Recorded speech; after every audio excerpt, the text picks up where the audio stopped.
Hello, magandang araw. Gagawa na naman tayo ng video. So, nandito na naman ako sa mall. So, napansin ko kasi Sunday ngayon, di ba? So, ito yung talaga yung galaan ng mga tao. Marami talaga mga tao dito. Naghahanap nga rin ako mga potential na ma-approach. Kaso, hindi ko naman trip yung mga mukha, di ba? Meron namang iba mga trip mo, taken naman na. Tapos napapansin ko, mostly ng mga tao dito nag-window shopping lang din eh. Tsaka yung mga pumapasok sa mga Balenciaga, Louis Vuitton, yung mga ganyan, yung mga mamahaling shop. Pero ang nakaka-afford niyan, napapansin ko, mga Asiano, mga Korean, Chinese, mga ganun. Kasi may mga business yan, mga yan eh. So, minsan naisip ko, masarap din talaga magpapaldo, no? Magparami talaga ng pera. Di mo naman goal na maging maluho, pero mabibili mo lang talaga yung mga gusto mo. Kuwari ako, may specific kasi ako na gusto eh. Kuwari, parang meron nga akong loyalty na brand eh. Parang, pero nag-explore din ako. Pero usually naman ang mga gusto ko, mga hindi naman gaano mahal. Parang Nike lang, mga ganun, Adidas. Seiko na relo. Yun lang talaga yung mga ano ko. Parang loyalty na brand. Pero meron din mga parang Omega na watch. Nagandahan na rin ako nun kasi nung sinukat ko yun, ganda rin ang fit nun sa ano ko sa wrist ko eh. May kamahalan nga lang yung kalating million yun eh, 500. Pero ang goal kasi pag pumaldo ka, yun nga, freedom. Na-post ko na rin niya sa Facebook ko na papiliin ka ba may anak or pumaldo na mayaman. No? Mas pipiliin ko na lang pumaldo talaga. Enjoy ko talaga na sagad yung buhay. Kasi marami ka talaga magagawa sa pera. As in yung parang, di ba nga ang goal, parang hindi mo natitingnan yung presyo, sa swipe mo na lang. Kuwari gusto mo tong bagay na to, tapos gusto mo siyang sagarin talaga, gagamitin. Which is ganun ginagawa ko pag may mga gamit ako, sinasagad ko talaga eh. Ginagamit ko siya parate eh. Gaya nito sapatos ko na Merrell na to. Parang 2 years na to sa akin. Pero maayos pa, ginagamit ko pa rin talaga, sinasagad. Bago kasi ako bumili, parang sinasagad ko muna eh. Yung medyo masisira na siya. Pero nag-advance din ako Hindi ko na inaantay masira, lalo na sa sapatos. Nakakahiya yun. Naglalakad ka, natanggal yung swelos. Kaya nag-a-advance na rin ako. Kuwari, mga estimate ko. Kasi may estimate mo talaga kung masisira na yung sapatos mo eh. Kuwari, bumubuka na yung gilid. Naku, kalahating taon na lang yan. 6 months na lang yan. Lalo na pag nababasa. Unti-unti na yung bubuka, tas lalaki. Hindi mo na magagawa ng paraan yan kahit anuhin mo, tapala mo na mighty band eh. Pag pinatahi mo naman, ang pangit na tingnan, di ba? Pero papasukin pa rin yun kasi wala na yung glue eh. Tinahi lang eh. Yun yung maganda eh. As in, makakabili ka lang talaga ng basic necessities for survival. Dati nga parang ayoko nga magkakotse, di ba? Pero hanggang ngayon pa rin naman, ayoko pa rin magkakotse kasi nga, nakaselan ako dahil ako magdadrive eh. Di ba? Biruin mo naman magdadrive ka. Tapos, hanap ka pa ng parking. Tapos, gasolina pa, papagas ka. Parang ang hassle, di ba? Ang daming ginagawa. Tapos paparenew ka pa ng lisensya, 'di ba? Parang ma-hassle talaga. Although yung lisensya, driver's license, meron naman talaga ako noon kasi parang considered as national ID na yung ganun eh, yung driver's license eh. So kailangan din naman talaga 'yun. Pero yun nga, pero, ang kagandahan lang pag may sarili kang kotse, pagka emergency, pwede kang umalis, di ba? Kuwari, may sakit ka, pwede kang umano, kaysa naman, sa bagay meron na ring Uber eh. Wala talagang advantage. May Uber na rin eh, meron na rin talagang ano eh. So basta, kung ano na lang tingin nyo mabe-benefit nyo sa pera, di ba? Paldo na sagad.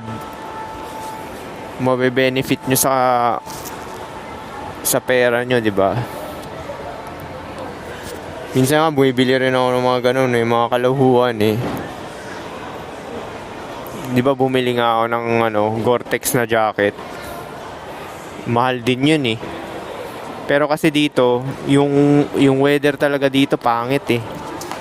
Kahit summer, umuulan na malakas. Kagaya ngayon, bukas, first day ng summer. Pero tingnan mo naman, ang lakas ng ulan, sa labas, Lakas ng ulan.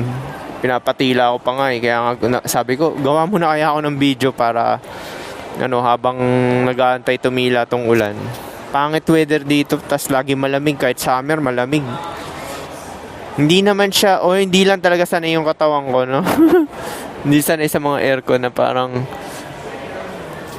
malalamig. Ano lang talaga yung katawan ko, sanay lang talaga sa mga klima dyan sa Pilipinas. Kasi kahit summer dito, nagja-jacket ako, giniginaw kasi ako Giniginaw ako sa Lalo na yung hangin, pag nahanginan ka na malakas. Tapos yung yung hangin dadampi sa balat mo, 'di ba? So yun. Ayun din pala. Meron din ganun sa podcast. Yan nga, pinag-usapan nga natin tungkol sa paldo, 'di ba, pera. Marami ka talaga magagawa. Biruin mo kahit nga si Patrick, 'di ba, mayaman na yung asawa niya. Kaso yung asawa niya, si Patrick 24 Yung asawa niya ata 38 o 36, parang ganun ata yung asawa niya. So parang baka hindi siya pinapahit. Syempre 30 wala nang gana, 'di ba? Wala nang gana makipagtalik yun. So ginagawa ni Patrick, nagbo-booking, 'di ba? Punong-puno yung booking niya. Punong-puno yung booking ni Patrick ng mga walker, 'di ba? Ganyan yung nangyari sa kanya. Ang daming mga ang daming booking nung kay Patrick. Tapos nangyari, 'di ba, nahuli nga ng misis, tas naging cause ng away, kumari cheating daw. Cheating ba 'yun? Booking lang 'yun, wala namang namumuo dun. 'Di ba? Pero yung babae, parang ginawa ng babae rin kasi nung binubook niya, parang inuuto kasi ni Patrick kasi mas bata 'yun Yun yung sinasabi natin, 'di ba? Pagka hindi ka gusto, 'di ba? Tsaka kailangan talaga ma-fulfill yung sexual attraction. Kaya unang-una pa lang talaga, magbimbangan na talaga kayo para magkaalaman na, 'di ba? Hindi kayo nagsasayangan ng oras. Kagaya niyan, biruin mo, nagpakasal pa, tapos sayang lang yung oras. Marami talaga magagawa pera. Biruin mo yan, mag-asawa na, 'di ba? Nag-booking pa, 'di ba? Ako rin naman kuwari, may kasama ako, companionship. Plano ko rin talaga mag-book yung mga walker, pakarat. Kaso kailangan mo alam mag-condom, 'di ba? As in, para lang talaga siyang As in, kung isipin mo tong walker game, para lang talaga siyang game, fun Parang gumigimik ka lang din, so para ka lang ding nagpakawaldas ng beer, ganon. Pero ito laman, 'di ba? Produkto rin naman 'to So, hindi siya naiiba sa hobby na tara pare, inom tayo. Ito, tara book tayo. Yun yung na, 'di ba? Tara book tayo ng walker, pakarat. Tapos same din naman, ilang oras ba kayo mag-inuman? 3 oras. Yung check-in mo na ganun din, 'di ba? So mamili ka na lang talaga ng pagkakabalahan mo, tsaka i-invest na mag-e-enjoy ka talaga, 'di ba? 'Di ba? Ganun na lang gawin mo. Si Ives Press ko nga, 'di ba, tinanong, pera o nagkaroon nga ng babae, sasaya daw. No, kasi pag natuklasan mo talaga kasi yung sarili mo, wala nang outside talaga sa self. Kasi hindi ka na babalik talaga sa sa dati. Hindi ka na babalik talaga sa dati na hindi ka na babalik sa dati na na nagbubulag-bulagan, na tingin mo may benefit pa. Benefit mo lang talaga, kepyas lang talaga, 'di ba? Kepyas lang talaga yung benefit mo. Lalo na ako, ayoko talaga magkaanak. Ayaw talaga ng spirit ko yun yung will yung nasa loob-loob mo talaga. Parang kuwari, pinilit ka. Kuwari, lalaki ka, heterosexual ka na lalaki. Pinilit ka na tirahin yung bakla, di ba? Pinipilit ka, bigyan kita 100, 150, tirahin mo yung bakla. tirahin mo yung bakla, di ba? Ayaw mo talaga, di ba? Kasi nga, hindi mo gusto. So, ganun din yung will ko na ayoko talaga mag-reproduce. Pero sa back of my mind din, parang naisip ko rin na natitempt ka. Pero mas nangingibabaw pa rin talaga yung ayaw ko talaga mag-reproduce. Mas maganda, pumera na lang talaga. Targetin mo 100 million, 200 million. Pag nagkaroon ako ng ganon, siguro una kong bibiling kotse. Kotse tapos sabay ano. Pero yung bibiling kong kotse, mumurahin pa rin talaga yung Toyota na Vios na automatic. Hindi naman ako gagala na malayuan eh. City lang talaga eh. Ayoko na lumayo, ganun din naman. Same lang din naman yan. Kahit saan naman lugar, pwede mo ma-enjoy basta in tune ka na sa self mo eh. Pag in tune ka na sa self mo, kahit saan pang lugar, masaya yan. Gagaya nito, gumagawa ako ng ng video. Dito, masaya na rin ako, 'di ba? Kahit nandito lang ako, gumagawa lang ako ng video. So, yun talaga yung goal ko, no? Karoon ng 100 million, no? Or pumaldo. Kahit di 100 million, pumaldo lang talaga. Pumaldo lang talaga, no? Yung parang hindi mo na inaalala yung pera talaga. Pampagkain, bayad sa tubig at kuryente. Tapos, pasini-sini ka na lang. Ngayon nga, gumagala-gala na lang ako. Pero parang mas gusto ko pa rin talaga may kasamang babae. Kasi gagawin ko siyang parang katulong eh. Parang, syempre, nakakapagod din naman mamalengke, magluto. So, parang madodoble rin yung oras ko dahil kung solo ako, gagawin ko lahat yun, di ba? Ayoko naman Uber Eats. Ayoko nang ganun, yung mga in-order sa labas. Gusto ko talaga yung lutong bahay. Kasi bawal sa akin yan eh, dahil activated ako sa sa technology. Syempre may mga nanotech yan, di ba? So, yun parang mas gusto ko may magkaroon ng companionship, gagawin ko utosan. Parang si Bugoy na Koy. At the same time, sagot ko na lang yung parang money din sa side niya, 'di ba? Tsaka sinasabi niya baka gusto ng babae magkaanak. Wala naman siya magagawa eh. Kung sumama siya sa iyo eh, siya yung mag-a-adjust, 'di ba? Kasi siya yung papasok sa realidad mo eh. Pag yung babae pumasok sa realidad mo, mangyayari talaga niyan.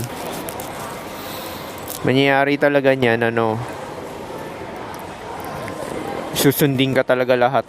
Kaya kailangan mo talaga mag-numbers game tapos offer agad ng bembang. Yun talaga gagawin mo, una pa lang offer para magkaalaman na, di ba? Hindi ka na nagsasayang ng oras. Sabihin mo na yung pakay mo na ganun. Order din pala ako ng panlinis ng down jacket ko kasi yung down jacket ko parang 4 years na yun eh. Hindi ko pa nalilinis. Nagsa-search na ako sa Google paano labhan yung down jacket na hindi maapektuhan yung feather sa loob.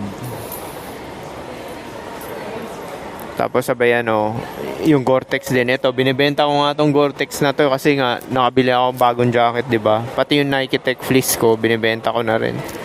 Lahat ng mga napaglumaan ko, binibenta ko na sa Kasi pinalitan ko na ng bago eh. Meron na akong bagong gear eh. Although kasya pa naman tong sa akin, small na size. Nga lang fit na fit, 'di ba? Parang masikip sa may bandang tiyan. Pero sa may braso, okay pa naman. Pero syempre, pagka hindi ka na komportable, mawawala rin swag mo niyan eh. Parang hipo ka ng hipo, binababa yung likuran kasi bitin. Kaya ka nga pumera eh. Kaya ano pa purpose ng pagtatrabaho mo, 'di ba? Para mabili mo yung gusto mo. Yun lang naman yun eh. Hindi naman kaluhuan din yun dahil gagamitin mo naman din ng sagad-sagad din talaga eh. Pero nangihinayang lang ako din kasi hindi pa naman ganong matagal to eh. Parang 2 years pa lang to mga gamit na to or 3 years eh. Pinalitan ko na dahil naliitan. Kasi underweight nga ako noon, 60, 61 hanggang 70, 70, 71. 71 na yung ano ko ngayon. Kaya ano, no, talaga mapapa-medium ka na kahit sabi mo ang height mo 5'6" o 5'5", basta timbang mo 71, pumatong na 70 yan, medium na yan, matik. Diba? Pag pumatong na 70 yan, medium na yan. Bigat mo na eh. Yun lang naman yun eh. Ako naman, syempre tumangkad ako mga 172 na siguro ako centimeter or 171. Kasi mas matangkad na talaga ako sa 5'7" eh. Hindi ko masasabing 5'8" kasi yung bata na high school, sabi niya 5'8". Ewan ko, nagsisinungaling yun ha. Kasi 15 siya eh. Imposible. Baka naman tumangkad na yun. Kasi 15 eh. Baka yung pagsukat niyang 5'8" dati pa. Eh, yung ka-flat ko, 5'9". Parang magkasing tangkad sila. 5'8" daw siya. Pero kasing tangkad niya yung ka-flat ko na 5'9". So, tingin ko, hindi accurate yun sa ano, yun sa lalaki na high school na 5'8" daw siya. Kasi 15 yun eh. Malamang tumangkad na yun. Diba? Yung puberty. Yung ka-flat ko kasi dati. Ano siya. Ngayon pala. Yun, matanda na yun. 70 na yun eh. 5'10" nga siya. Nag-shrink daw sabi niya eh. 5'9" na. Natingin ko, 5'8" ako, 5'8" o 5'7" and a half, gano'n, nasa gano'n. Kasi mas matangkad na talaga ako doon sa katrabaho kong 5'7" eh. At least di ko na feel na masyado maliit, di ba? Actually, wala naman din akong pakialam kahit pa sabihin mo maliit eh. Kahit sabihin mo 5'8" ako, 5'7", wala naman din akong pakialam dahil mahalaga na lang ngayon, pera na lang talaga eh. Yung looks, mahalaga lang yan. Dati ko pa sinasabi yan eh. Meron kasing ibang black pillar, parang hindi nila na-digest yung mga information ko. Kala nila kasi parang nasisira na ako ng ulo. Alam mo, mahalaga lang yung looks. Pag bata ka pa, prime age 18 to 25. So, syempre, may second prime din yung lalaki. Di ba? May nag-comment na nga yan. May second prime yung lalaki. 30 hanggang Ang second prime niyan, kapal ng money. Popogi ka talaga pag makapal money mo. Tapos yung astahan mo pa, parang matikas. Kaya ngayon, medyo naniniwala na rin ako kay Bogoy na ganun labanan. May second prime yung lalaki, di ba? Ang pagpogi, di ba? 18 to 25, yan yung prime age. Pag 30 ka na, second prime ng lalaki. Kasi paano ko ito natuklasan? Bakit ako may nakakabubo na 22, di ba? 23. So, ano ibig sabihin nun? Ang tanda-tanda ako na nga. 38 na nga ako eh. Tapos may estudyante rin na nagkakatrip sa akin. Hindi ko naman, pogi ako, pero syempre, di ba sinasabi nyo age eh. Baliwala yung sinasabi nyo kasi baliwala yung age eh. Age yung basihan eh. Ba't may pumapatol na 22, 23, di ba? Doon ako nagtataka. Di ba? Kasi kung pogi lang yung papatulan nila, di ba kung pogi lang talaga, pwede naman nila patulan yung kaedad nila eh. Matagal ko na to sinasabi, paulit-ulit ko na to sinasabi. Hindi talaga nadadigest ng mga may hina utak. Talaga sila, super focus sa looks. Sabi, Alpha Fox, oo nga. Pero, ang labanan ngayon, past 25, either broke ka or hindi. Yun na yun eh. Tsaka, marami na ako nakita na pogi talaga, past 25, broke. Wala nang pumapatol, promise. Wala na talaga. Kung hindi ka nagpapadulas, hindi mo inaano yan, wala nang pumapatol. Sa akin may pumapatol dahil sa status, di ba? Pumatol sa akin, cleaner sa ospital. Siyempre, alam niya nurse ako. Pumatol sa akin, katrabaho kong 22. Siyempre, alam niya nurse ako. Doktor na nagkakagusto. Kasi alam na may trabaho ka eh. Yun lang naman mahalaga eh. Kung broke ka, tangin na, kahit anong pogi mo, broke ka, walang papatol sa'yo. Kasi marami akong katrabaho na ganyan, nagmo-model pa nga yung broke, walang papatol. Tapos sasabihin nyo, invest kayo sa looks masyado. Nako, pang prime age lang yan. Eh ngayon nga, natututo na yung prime age eh. Hindi na basta uubra rin yung kapugian mo eh. Kung wala kang budget eh. Kasi nagwo-walker na. Biruin mo ngayon, yung mga pogi nagwo-walker na rin. Kasi ayaw naman liga ng pogi. Ayaw na makipag-meet ng pogi, mga ganyan-ganyan. Siguro ma-experience mo na sa probinsya yan. Ikaw pinaka-rare. Try mo sa Metro Manila kung meron ka maano sa Metro Manila. Hindi, nagpapakarat na yung mga ano ngayon, magaganda. Ba't nila ibibigay sa'yo ng easy? Probinsya. Siguro may mauuto ka pa. May mauuto ka pang babae. Pero Metro Manila, wala. Papabayad yan. Hindi na ubra yung ano nyo. Kung nag-focus lang kayo sa kapugian, wala na kayong growth ng kamalayan, na-stuck na kayo dun.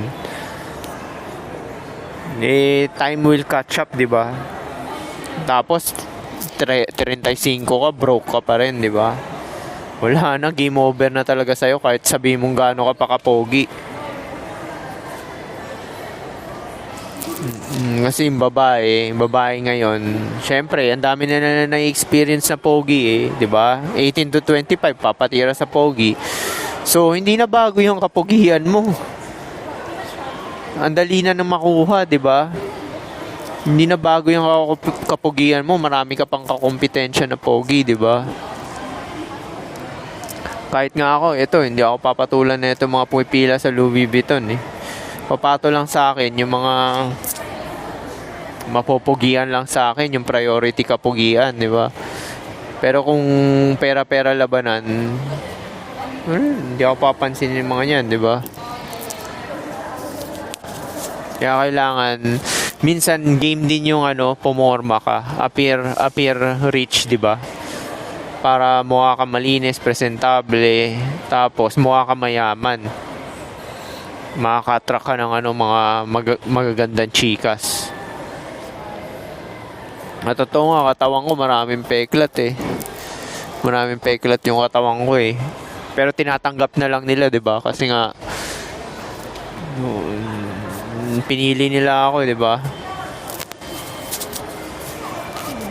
Tsaka mahalaga, wag kang insecure kasi nga babae, insecure na talaga yung babae. So pagka hindi ka confident, hindi talaga magiging komportable yung babae sa'yo, di ba? Kasi parte rin ng game yan eh, yung pagiging confident mo eh. Sino ba naman magpapatira sa'yo confident ka? Na hindi ka confident, di ba? So, sabihin ng babae, hindi niya alam ginagawa niya. Tapos, may potential pa to na manakit, maging emotional. Yari ka, di ba? Kaya nga bumibigay yung mga babae sa mga emotionally unavailable. Di ba yun yung naririnig nyo sa Kasi, hindi nila talaga priority keepy. Kasi yung mga emotionally available na lalaki, yan yung emotional, mananakit, mumuras, tataas ng boses. Mostly kasi ng mga ganyan na lalaki, winin nila yung babae nila, binerginan nila, di ba? Tapos pinakasalan na. So, majority yan, ganyan, yung mga kasal. Yan yung mga magwawala talaga pag hiniwalay ng babae. Kasi hindi pa any experience yung babae. Hindi siya naka-experience na iba pang lalaki na paano ko na-experience siya ng lalaki na emotionally unavailable.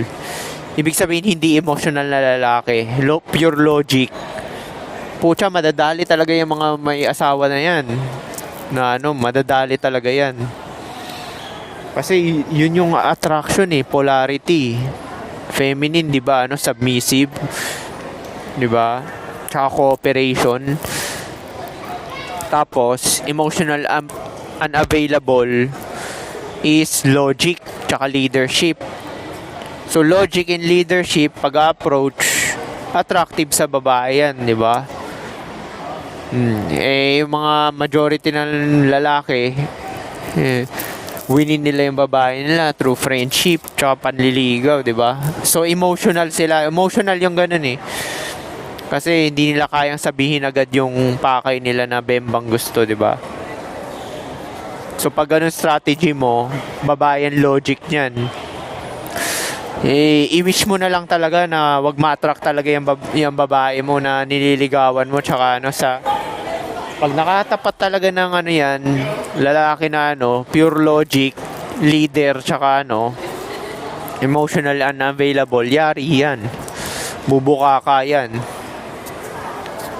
Kasi dadirect approach yan. Yan, yung mga share ko sa'yo. Sa inyo, di ba? Yung direct approach, tsaka numbers game, palitan ka real quick. Ganun lang yung strategy, di ba? Kung salbahe nga lang talaga ako, pucha, numbers game ko yung mga katrabaho ko may asawa eh. Meron mga ganung ano meron mga ganun lalaki yung mga emotionally unavailable na lalaki. Target talaga nila yung may mga para hindi mag-commit sa kanila, 'di ba? Target talaga nila yung may mga boyfriend tsaka may asawa. Para hindi sila magko-commit, 'di ba? Meron mga ganung strategy at depende na lang yan sa lalaki, 'di ba, kung ano strategy niya. Pero yung mambubuntis, nako, pangit yun. Napansin ko lang yun Sabi nila, kagaya ni Bea Bores ba yun? Sabi pogi daw. Pagtingin, pangit to Bakit? Hindi naman to pogi. Pangit to. Ganun din yun ang bugbog kay Nico, yung babae na Viva Max. Pogi daw. Pagtingin, pangit to. Biruin mo yung mga emotional, pangit. Hindi naman sana nalalait ako kasi expected mo naman talaga sa kanila yun dahil magiging emotional yung mga yan dahil nanligaw yan winin nila yung babae through friendship tsaka panliligaw. Ano expect mo dyan, di ba? Wawala-wala yan, sisigaw-sigaw, hindi kaya iiwan, hihilutin pa yung relasyon, di ba? Hihilutin ako. Sa mga experiences ko, wala na yan. Hindi na nahihilot yan, kaya ginagawa ko, dinidispatch ako na. Once na lumabas na yung disrespect, kuwari after 1 year, lumabas na talaga yung disrespect. O siguro kasalanan ko na rin yun, pero kahit na kasalanan mo, may control ka pa rin. Pwede mo i-dispatcha, di ba? Meron kasi mga lalaki, hindi nila kaya i-dispatcha talaga yung nila Kasi walang option, yun lang yun. Bukod sa kasi kung logical yan, papaldo talaga yan, di ba? Wala inuna yung POV Kifi, di ba? Point of view Kifi. Point of view Kifi, kaya ganyan ganyan nangyari Paycheck to paycheck. Biruhin mo naman na kontento na wala masama dun, pero syempre tapos magkakaanak ka, paycheck to paycheck, di ba? Pinahirapan mo na sarili mo, pinahirapan mo pa yung anak mo. Dalawa kayo naghihirap, di ba? Kumakayod ka ng todo dahil paycheck to paycheck ka. Anak mo rin nagdudusa, baka nga nagpapakarat na yan nagwo-walker na kung babae pa yan. Kung lalaki pa yan, nangi-scam, di ba? Kaya hindi talaga maganda strategy yung ganyan. Tsaka napansin ko talaga, nagre-reproduce talaga mga pangit. Hindi yung mga talagang pogi.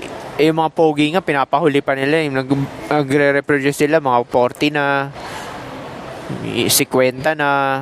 Hindi yung maaga na ganyan. Siyempre, sinusulit pa nila yung kifi, di ba? Kung nagre-reproduce ng bata ka pa, di ba?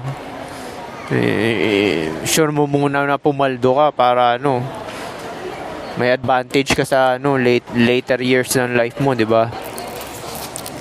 Hindi ka na-hassle sa kalye, 40 ka na, hindi ka na-hassle sa kalye, di ba? Kaysa naman sa 40 ka na, hassle ka pa sa kalye, di ba? Tapos empleyado ka, katrabaho mo 22, 23, tanginang iyan, di ba? Maya ka naman sarili mo, di ba? Kaya yung ibang mga lalaki, out of self-respect na lang, di bali na broke sila. Ayaw na talaga nila magtrabaho pag patong nilang 40. Di ba? Although wala naman shaming, pero Pera pa rin talaga mahalaga. Kahit ano sabihin ng ibang tao. Pero syempre, yung self-respect na lang, di ba? Kasi kung may self-respect ka, inuna mo talagang pumaldo. Anong 20 ka tsaka 30 ka. Hindi mo inuna yung kifi, di ba? Kung may self-respect ka. Hindi kasi nila naiintindihan talaga yung POV ay kifi. Anything na ginagawa mo na hindi mo talaga kagustuhan para lang i-please yung babae is POV, kifi. Babaero. Ano ba yung mga babaero? POV niyan, kifi. Ba? Yung mga babaero, POV niyan, kifi. Kasi nag-uubos ng oras yan. Tapos, yung utak niyan, laging iniisip makabembang na makabembang. Yun yung laging iniisip niyan. Kaya ano, POV niyan, kifi. Tayo, wala tayong pakialam. Dalawa lang gusto natin sa babae, mabibembang. Gagawin mo sa sexual object. Tapos, kung gusto niya makipagrelasyon sa'yo, gagawin mo siyang utusan, nauutusan. Di ba, dalawa lang sinabi ko sa inyo, di ba? Di ba sinabi ko na sa inyo yan? Dalawa lang kailangan mo sa babae. Gagawin mo sa sexual object, mabibembang, tsaka yung pangalawa, nauutusan. Yan ha, shinare ko na sa inyo yung game ha. Yan yung ginagawa ko talaga. Kaya nga diba sinabi ko sa inyo, nakikita lang talaga kami, tapos magbebembangan. Pinapakain ko, syempre. Hindi naman pagsisimp yun kasi yung kinakain ko naman, fast food. Sa gusto ko yun. Tsaka, kahit kailan ko siya gustong bembangin, pumapayag siya, diba? Eh kung papakainin mo sa Jollibee, ayaw, ay pagsisimp yun. Tapos ikaw magbeben. Di ba? Ganun lang yun. Ano nga uling mapapala mo sa babae. I-entertain mo lang babae kung mabibembang mo siya tsaka mauutusan. Yun lang. Kahit sa trabaho, pagka yung mga hindi ko nauutusan, ako hindi ko kinakausap yan. Hindi ko kinakausap yung mga ganyan.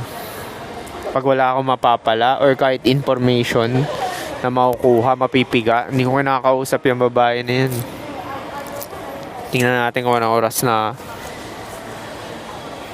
32. Sige, peace.